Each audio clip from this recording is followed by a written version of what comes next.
Teman-teman, kebijakan fiskal seringkali menjadi pembeda di antara industri yang sedang stagnan dan industri yang kembali bertransformasi.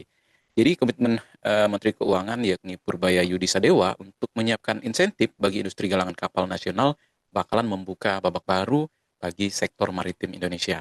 Nah, teman-teman, pernyataan ini bukan sekedar retorika kebijakan, tetapi ini adalah sinyal struktural yang tentu saja berpotensi mengubah landscape industri perkapalan baik dari sisi kapasitas produksi, struktur biaya, hingga dinamika pasar modal. Nah, pertanyaannya sekarang, apakah kebijakan ini akan benar-benar meningkatkan fundamental emiten perkapalan, atau ini hanya semacam menciptakan rally yang berbasis sentimen jangka pendek?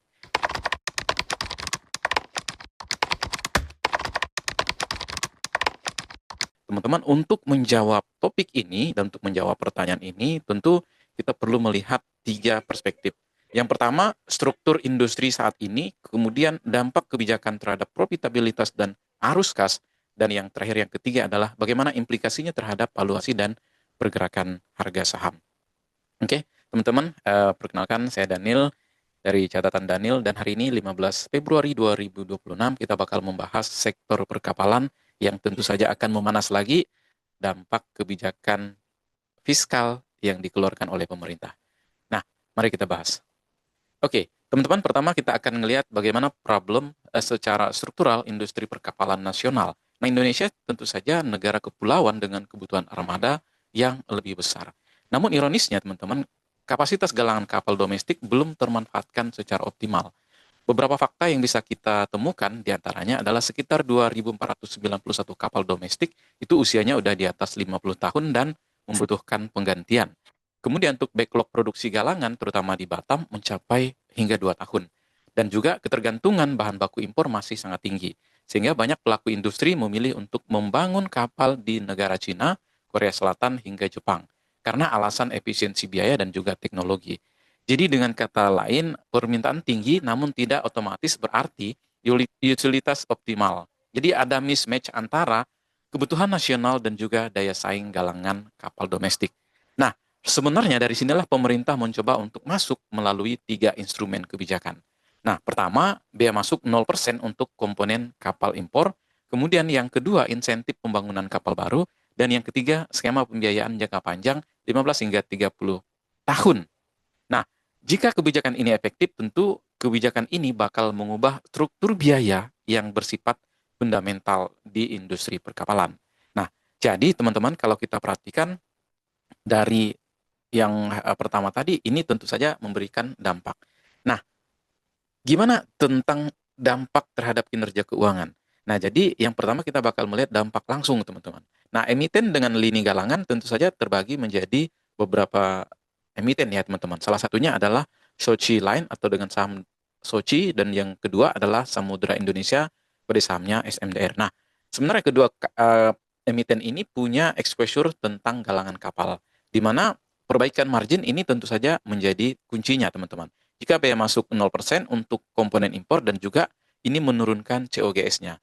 Nah, efeknya gross margin mereka atau gross profit marginnya ini akan berpotensi meningkat. Kemudian utilisasi juga bakal meningkat jika permintaan domestik beralih ke galangan kapal lokal. Dan yang tentu saja operating leverage-nya ini akan bekerja lebih positif. Di mana kalau kita perhatikan fixed cost-nya ini tersebar pada volume yang lebih besar.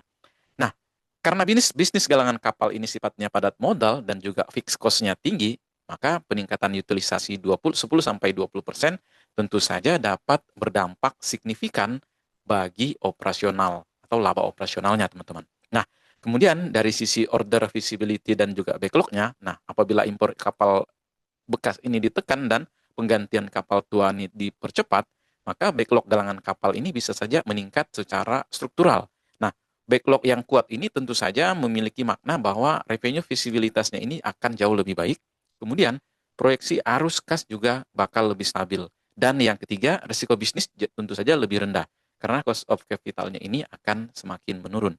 Bagaimana dengan dampak tidak langsungnya, teman-teman? Kalau tadi kita bicara dampak langsung, ada beberapa emiten yang terkoneksi di sini, teman-teman. Di antaranya adalah Buana Lintas Lautan atau dengan kode BUL, Logindo Samudra Makmur atau LIT, EAD, dan yang ketiga itu Pelayaran Nasional Bina Buana Raya atau BBRM, dan yang ketiga adalah Humpus Intermoda Transportasi atau saham dengan kode HUMI.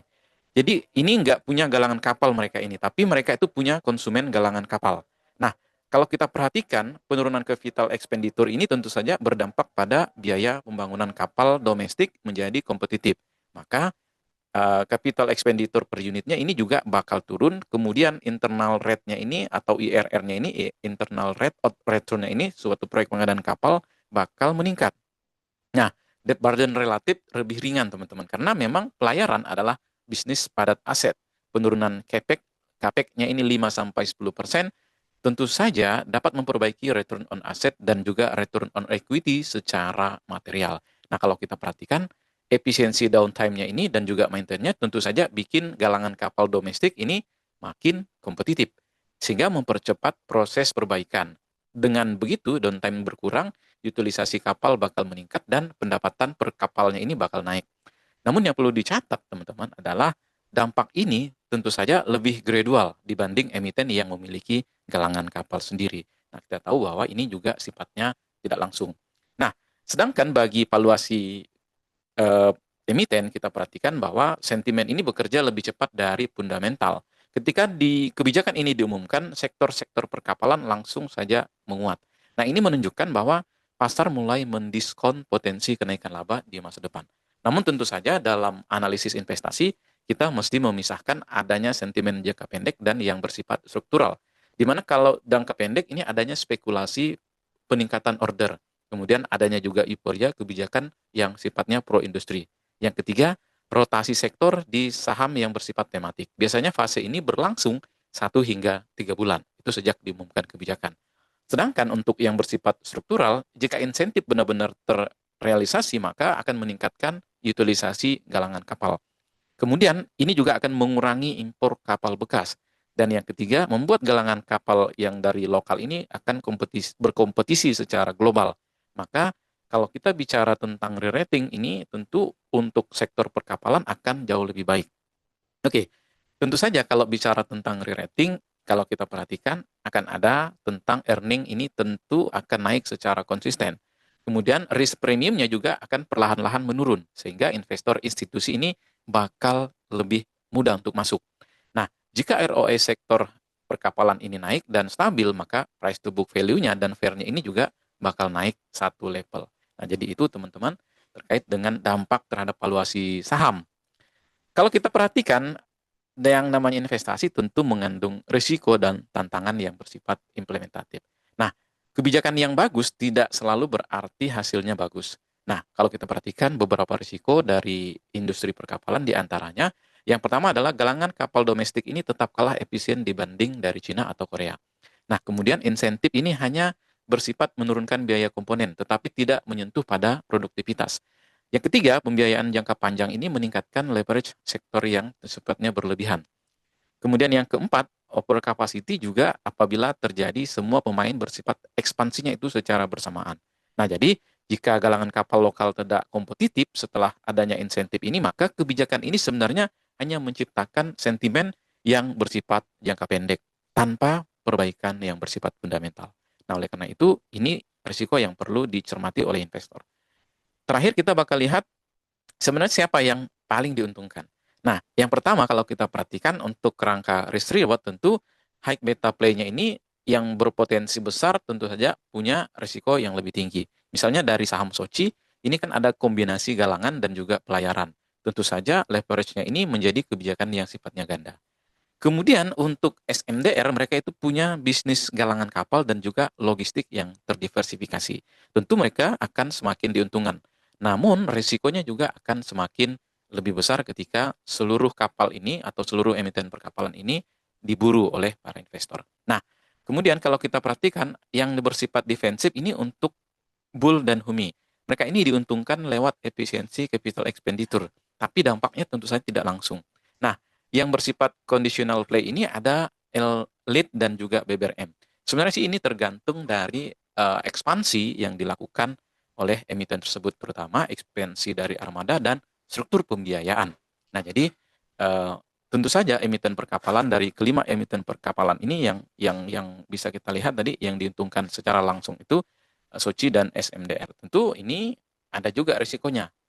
Dan terakhir kalau kita bisa simpulkan dari analisis ini adalah tentu saja dari insentif pemerintah ini terhadap industri galangan kapal bukan sekedar stimulus yang bersifat sektoral. Namun ini berpotensi menjadi katalis yang bersifat struktural bagi industri maritim Indonesia. Nah, tentu saja dengan catatan ya teman-teman, apabila kebijakan ini berhasil menekan biaya produksi, kemudian meningkatkan utilisasi produktivitas, dan juga mendorong peremajaan armada yang bersifat nasional.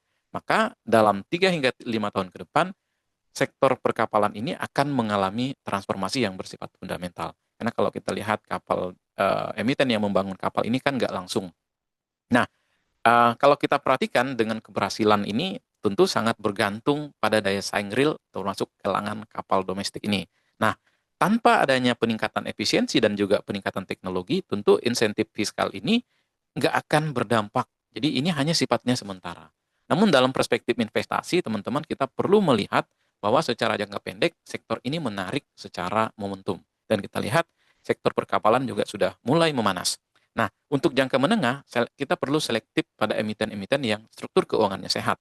Nah, dalam jangka panjang tentu ini bersifat menarik apabila reformasi ini benar-benar terjadi secara struktural. Nah, jadi dengan kata lain, ini bukan tentang story yang hanya bersifat insentif. Nah, ini adalah berupa ujian. Apakah Indonesia ini mampu membangun kemandirian di sektor industri perkapalan?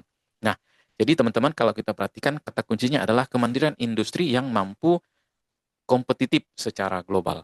Nah, jadi apabila kebijakan ini berhasil, tentu sektor perkapalan bisa menjadi sangat seksi dan cerita turnaround-nya ini paling menarik di pasar modal dalam 1 dekade ini, teman-teman. Nah, itu yang bisa kita analisis dari kebijakan pemerintah. Ini story-nya, teman-teman.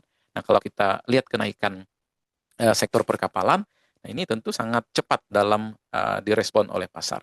Kalau kita amati di SMDR dan Soci ini, SMDR sering sekali dikoleksi oleh manajemen, terutama di rootnya itu adalah Bani Mulya. Nah ini beliau ini sering mengoleksi untuk insidernya ya. Teman-teman bisa perhatikan di insidernya. Sedangkan untuk Soci sendiri ini sangat volatile teman-teman. Jadi perlu berhati-hati untuk melakukan titik masuk dari saham ini. Oke teman-teman, ini bukan ajakan jual beli saham tertentu, jadi keputusan terutama ada di tangan investor. Oke, saya Daniel dan salam satu frekuensi.